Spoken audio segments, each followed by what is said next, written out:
Picture Avi বাকি হ্যায়। দরদ সিনেমার যারা ওয়েটিং করছিলেন, দরদ সিনেমার জন্য যারা অপেক্ষা করছিলেন, তাদের জন্য কিন্তু আরো সুখবর নিয়ে আসতে যাচ্ছেন পরিচালক অনন্য মামুন। চলেন আজকের ভিডিওটা শুরু করা যাক। তার আগে বলে নিই, যারা আপনারা নতুন দেখছেন ভিডিওটি একটু লাইক করে দিন আর কমেন্ট করে আপনার মতামত জানান। আর নতুন হয়ে থাকলে অবশ্যই চ্যানেলটিকে সাবস্ক্রাইব করবেন। এই কিছুদিন আগে একটা মোশন পোস্টার রিলিজ দিয়েছিলেন পরিচালক অনন্য মামুন। আর সেই পোস্টারে একজন হিরো, একজন নায়ক তার মুখে রুমাল বেঁধে একটা ঘোড়ার পিঠে চড়ে ঝড়ের গতিতে এগিয়ে যাচ্ছে, কিন্তু তার মুখে রুমাল বাঁধা। অন্য কেউ আন্দাজ করতে না পারলেও সাকিবিয়ানরা কিন্তু ঠিকই আন্দাজ করতে পেরেছে, কেননা এটা আর অন্য কেউ নয়, ইনি হচ্ছেন ঢালিউড কিং মেগাস্টার শাকিব খান। আর এই বিষয় নিয়ে কলকাতার শরৎ মিউজিক ভেঞ্চারের ইউটিউবার পৌশালী ব্যানার্জি মানে পৌশালী ভট্টাচার্য, উনি তাকে প্রশ্ন করেছিলেন অনন্য মামুনকে যে উনি নিশ্চয় মেগাস্টার শাকিব খান। আর এই শের ছবির বিষয়ে তাকে আরো প্রশ্ন করা হয়, সে বলে এই বিষয়ে এখনই কিছু বলতে চাচ্ছি না, কেননা দরদের সেও এটা আরো ধামাকা। চলুন দেখে নেই উনি কি বলছে আজকের এই ছোট্ট একটি ভিডিওতে, চলুন দেখে নেওয়া যাক। কদিন আগে একটি মোশন পোস্টার তুমি ড্রপ করেছিলে এবং সেই ছবিটার নাম ছিল শের। তো অনেকেই, আমরা যারা সিনেমা নিয়ে কথাবার্তা বলি, আমরা ঘোড়ার পিঠে চড়ে যাকে দেখতে পাচ্ছিলাম তাকে আমরা আইডিয়া করেছি তিনি মেগাস্টার শাকিব খান।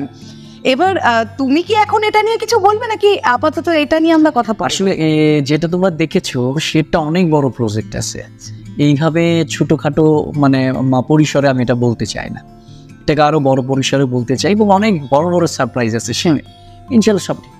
আচ্ছা, আমি জাস্ট তোমাকে এটা জানতে চাই যে ধরো এরকম একটা বড় বাজেটের ফিল্ম, সেখানে মেগাস্টার শাকিব খান যদি নায়ক হন, তাহলে তুমি নিশ্চয়ই এটা বলবে যে তিনি এই ছবিতে থাকলেই মানি ব্যাক গ্যারেন্টি আছে। যদি শাকিব ভাইয়া হিরো হিসেবে না থাকেন, তাহলে যদি তুমি ছবিটাকে বাংলাদেশ থেকে দাঁড়িয়েই তৈরি করবে ভাবছো, তাহলে তোমার মাথায় কোন হিরোর নাম আসবে? এবং যদি শাকিব ভাইয়াই থাকেন, তাহলে তুমি কতটা বড় ব্যাপ্তি আশা করছো? আসলে বিষয়টা হচ্ছে যে বললাম তো যে শের নিয়ে আমি এখন কিচ্ছু বলতে চাই না, এটা অনেক বড় একটা ধামাকা। তো আপনারা দেখলেন অনন্য মামুন উনি বলছেন যে এই ছবিটা মানে শের ছবিটা দরদ ছবির চেয়েও কিন্তু অ্যাডভান্স, আর এটাও কিন্তু প্যান ইন্ডিয়ান ছবি। এই ছবিকে অন্যরকম ভাবে প্রেজেন্ট করতে চান, এই ছবিটাকে অন্যরকম ভাবে প্রেজেন্ট করতে চান পরিচালক অনন্য মামুন। তার ধারণা যে দরদ যেভাবে অনেক আগে থেকে তার মানে পরিকল্পনা করে সেটাকে বানানো হয়েছে, ঠিক তার চেয়েও বেশি পরিকল্পনা করে এই ছবিটাকে বানানো হচ্ছে। আর এই ছবির বিষয়ে কিছুদিন আগে অনন্য মামুন এবং মেগাস্টার শাকিব খান তারা কিন্তু দুবাই অবস্থান করছিল, সেখানেও এটা নিয়ে ডিসকাস হয়েছে। আর এই বিষয়ে তিনি একটু বড় সড়ো ভাবে একটা আয়োজন করে সেখানে তিনি অ্যানাউন্সমেন্ট করবেন, আর সেখানে সবাইকে জানানো হবে তার কথা অনুযায়ী। তবে দরদ ছবি কিন্তু সেপ্টেম্বরে রিলিজ পাওয়ার কথা, উনি আজও বললেন যে দরদ ছবি সেপ্টেম্বরে রিলিজ পাবে।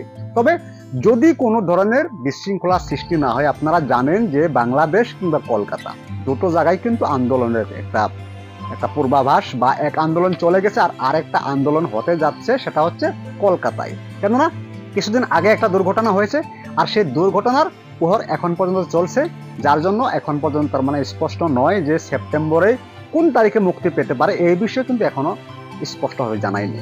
তো এটাই স্পষ্ট যে সেপ্টেম্বরে রিলিজ পাওয়ার সম্ভাবনা 180% সত্য, আর 20% যদি কোনোভাবে যদি বিশৃঙ্খলা দেখা দেয় তাহলে সেক্ষেত্রে পিছোতে পারে। তবে সেপ্টেম্বরে রিলিজ পাওয়াটা সত্যি কথা।